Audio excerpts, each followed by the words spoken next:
नमस्कार किसान भाइयों, स्वागत है आपका हमारे channel Abhishek CSC centre all India YouTube channel में। आज हम आपके लिए एक नया वीडियो लेकर के आए हैं। यह वीडियो सरेंडर रिवोकेशन के बारे में है। हमारे जितने भी किसान हैं जिनका सरेंडर रिवोकेशन का form state level, district level या ब्लॉक लेवल से रिजेक्ट हो गया है, खासकर यह वीडियो उन सभी किसानों के लिए है कि अगर वे पात्र किसान हैं तब भी उनका जो सरेंडर रिवोकेशन का फॉर्म है स्टेट, डिस्ट्रिक्ट या ब्लॉक लेवल से रिजेक्ट हो गया है, तो उसके बारे में यहाँ आपको स्टेप बाय स्टेप जानकारी दूंगा। अगर आप पात्र किसान हैं तो दोबारा से आप अपना सरेंडर रिवोकेशन की रिक्वेस्ट कैसे डलवा सकते हैं, तो आप लोग वीडियो को पूरा देखिए ताकि आपको सब कुछ समझ में आए। आइए ज़्यादा देर न करते हुए आपको स्टेप बाय स्टेप सब कुछ समझाते हैं। तो किसान भाइयों, सबसे पहले हम लोग यह जान लेते हैं कि सरेंडर रिवोकेशन रिजेक्ट होने के पीछे मुख्य कारण क्या हो सकते हैं। सबसे पहला है हमारा किसान योजना की पात्रता पर खरा नहीं उतरता। जैसे आयकर दाता हो सकता है, सरकारी नौकरी हो सकती है, या ज़मीन का मालिक नहीं हो सकता है। यानी कि या तो आप ज़मीन के मालिक नहीं हैं, या तो आपने ज़मीन 1 फरवरी 2019 के बाद खरीदी है, या आप इनकम टैक्स पे करते हैं, या आप कोई सरकारी नौकरी पा गए हैं या सरकारी नौकरी कर रहे हैं, या फिर आपके आधार कार्ड, बैंक खाता, ज़मीन रिकॉर्ड में डाटा मिसमैच है। आपका आधार कार्ड में नाम कुछ और है और ज़मीन के रिकॉर्ड में कोई नाम है और है।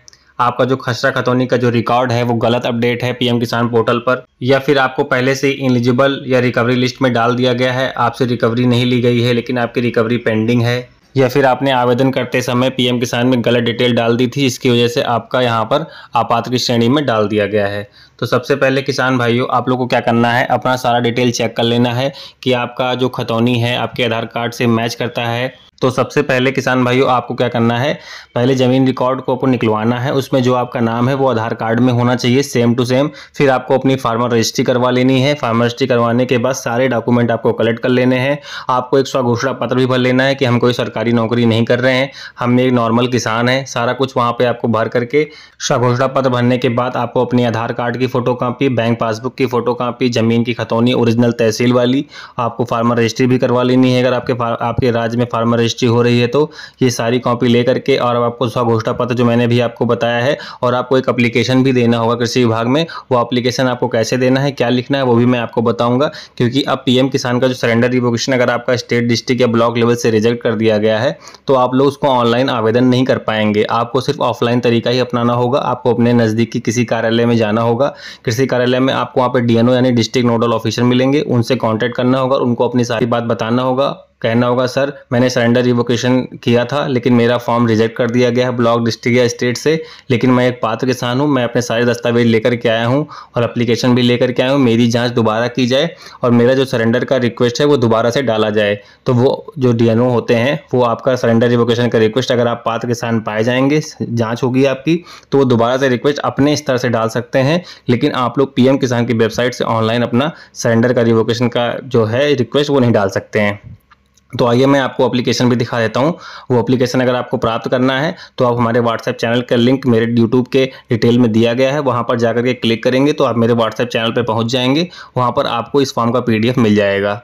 तो आइए मैं आपको दिखा देता हूँ वो फॉर्म कैसा है। यह देखिए किसान भाइयों, आपको ऊपर लिख देना है आवेदन पत्र, सेवा में कृषि जिला अधिकारी महोदय। जो आपका जिला लगता है वो लिख दीजिएगा, अपने जिले का जो नाम है, स्टेट है, सब लिख करके फिर आपको विषय में लिखना है पीएम किसान योजना में किया गया सरेंडर रिवोकेशन आवेदन अस्वीकृत होने पर पुनः स्वीकृति हेतु निवेदन।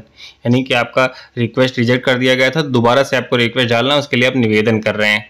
यहाँ पे आपको लिखना है महोदय सविनय निवेदन है। आपका जो नाम होगा, आपके पिता का जो नाम होगा, जो आपका ग्राम लगता होगा, तहसील, जिला, सब आप लिख दीजिएगा। फिर आपको यहाँ पे लिखना है मैं प्रधानमंत्री किसान सम्मान निधि योजना का पात्र लाभार्थी हूँ। पूर्व में मैंने किसी कारणवश मेरा नाम योजना से बाहर हो गया था, जिसके लिए मैंने सरेंडर रिवोकेशन का आवेदन किया था, किंतु मुझे यह बताते हुए खेद है कि मेरा आवेदन राज्य स्तर से रिजेक्टेड कर दिया गया है। यानी किसी का राज्य से कर दिया जाएगा, किसी का ब्लॉक से, किसी का डिस्ट्रिक्ट से। तो आप लोग यहाँ पे लिख दीजिएगा मैं आपको अवगत कराना चाहता हूँ कि मेरी आय केवल कृषि पर आधारित है, मैं आयकर दाता नहीं हूँ। मेरी कृषि भूमि का पूरा विवरण व अभिलेख, खसरा खतौनी, जमीन रिकॉर्ड संलग्न कर रहा हूँ। अतः आपसे विनम्र निवेदन है कि मेरा आवेदन पुनः यानी दोबारा विचार करते हुए सरेंडर रिवोकेशन को स्वीकृत किया जाए, ताकि मुझे पीएम किसान योजना की आगामी किस्त का लाभ प्राप्त हो सके।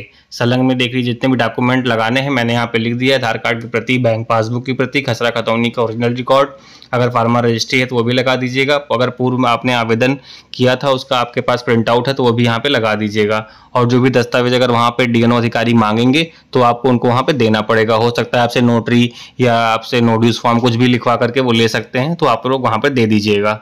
फिर आपको भौतिक में अपना नाम दिनांक और आपका पीएम किसान का जो रजिस्ट्रेशन नंबर होगा वो डाल करके आप ये फॉर्म सबमिट कर दीजिएगा।